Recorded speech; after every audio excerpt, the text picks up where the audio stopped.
نحمدہ و نصلی علی رسولہ الکریم اما بعد فاعوذ باللہ من الشیطان الرجیم بسم اللہ الرحمن الرحیم۔ حاضرین محفل، مجھے آج جس موضوع پر لب کشائی کا موقع ملا ہے وہ ہے جناح کا پاکستان۔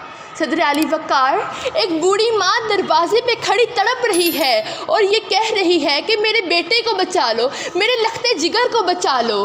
ابھی کچھ وقت ہی گزرا تھا کہ اعلان ہوتا ہے کہ چوٹی گینگ کے سربراہ کو فوج نے گرفتار کر کے بے گناہوں کو بازیاب کروا دیا ہے اور جناح کے کول کو عملی جامہ پہنا دیا ہے، کیونکہ آپ عوام کے رہبر اور محافظ ہیں۔ ملت کا پاسباں ہے محمد علی جناح، ملت کا پاسباں ہے محمد علی جناح، ملت کی جسم جاں ہے محمد علی جناح۔ ارے کون جناح؟ وہ جناح جو کہتے تھے کہ علم تلوار سے زیادہ طاقتور ہے۔ ارے کون جناح جو ایمان، اتحاد اور تنظیم کی بات کیا کرتے تھے۔ ارے کون جناح جن کا قول ہے کام کام اور بس کام۔ ارے کون جناح جو محنت اور بس محنت کی بات کیا کرتے تھے۔ ارے کون جناح جو غریب اور مزدور بچوں کے حقوق کی بات کیا کرتے تھے۔ آج ان غریب مزدور بچوں نے سڑک کے کنارے کھولے گئے اسکولوں میں تعلیم حاصل کر کے یہ ثابت کر دیا ہے کہ آج کا پاکستان جناح کا پاکستان ہے۔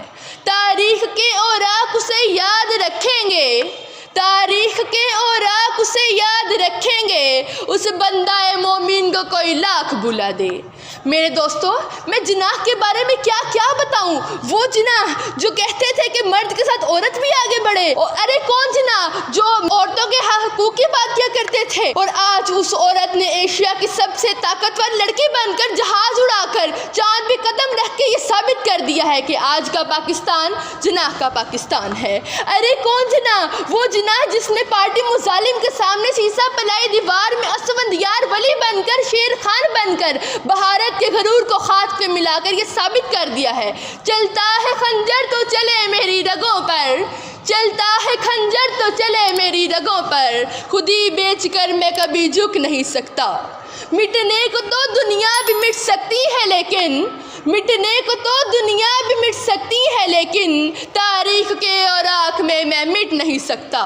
صدر علی وقار، یہ پاکستان ہماری آن ہے، ہماری شان ہے اور ہمارا ایمان ہے، کیونکہ یہ جناح کا پاکستان ہے۔ کسی کو بھی یہ رونق مٹانے نہ دیں گے، کسی کو بھی یہ رونق مٹانے نہ دیں گے، وطن پہ کبھی آنچ آنے نہ دیں گے۔ اسی شعر کے ساتھ میں اپنی تقریر کا اختتام کرتی ہوں۔ شکریہ۔